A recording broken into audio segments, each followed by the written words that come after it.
I support students to overcome certain complex needs by allowing them to be open, allowing them not to have any shame in feeling how they're feeling, and to feel safe in talking, but also giving them the power for them to have ownership on actually making it successful. For Ella, what worked was talking, for her to be able to offload, but also for her to realise the resilience she has, because she's capable of so much. I started working with Nia because I had low attendance and I felt so low about myself and low esteem, and at one point I just, I had enough and I wanted to change my life around, and I did.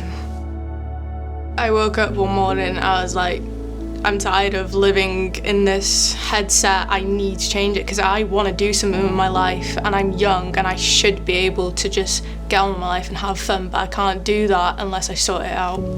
So that probably made me go, I'm going to get help. We've set up learner at risk panels, or LARPs as they're known by the teams, and that's enabled us to take a holistic approach to learners who are at risk and to put in place multiple interventions to support those learners so that they can stay on course and engage with their tutors and to be successful.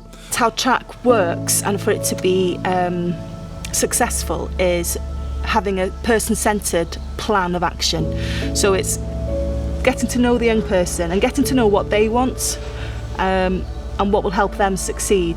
Then my approach will be adapted to that person. Someone like Ella, I needed to find out what her issues were and what the difficulties she felt she had.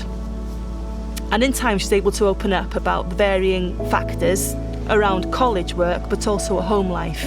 It was generally just my personal life, what went on, and I just brought it into college and I never let it go, and it was just dragging me down, and I couldn't focus in work. I couldn't focus on my work or anything like that.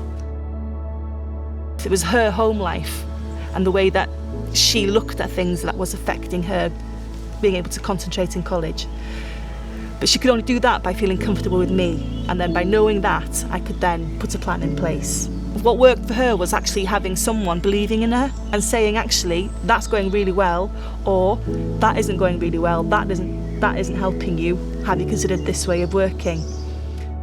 I think it's really important that we look at the outcomes that these learners achieve. We've had nearly 2,000 learners been referred into the TRAC project, and for these learners, their outcomes have been amazing. We're seeing very high rates of attendance, very high rates of retention for this group of learners. But I think the most important achievement is that we've seen a reduction in the risk of these learners becoming NEET by 66%, which is life-changing for many of these learners. The changes I've seen in myself, I've been turning up more, I've been completing my work more, I'm more happier with myself, and I'm just taking one day at a time. And when I do have my downfalls, I know that I always have someone on my corner to keep me going, and that's a great help. This young lady, she's going to go far.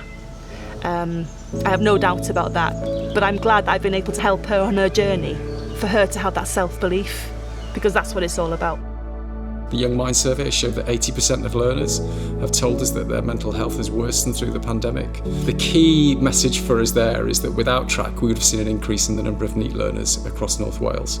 And more importantly, I think the qualifications that these learners would have achieved wouldn't have been at the level that they have been able to achieve because of TRAC. I want to go on to working on the cruise ship to work with children doing the daycare time, so that also comes in with my childcare that I'm hopefully going to go on to next year.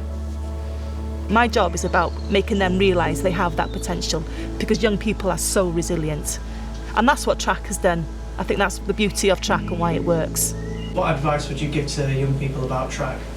I would tell them that it's okay to feel how you are, and it's okay to have help, and it's okay to go and talk to somebody about everything and anything that's on your chest, and you're not alone, and you can change your life around.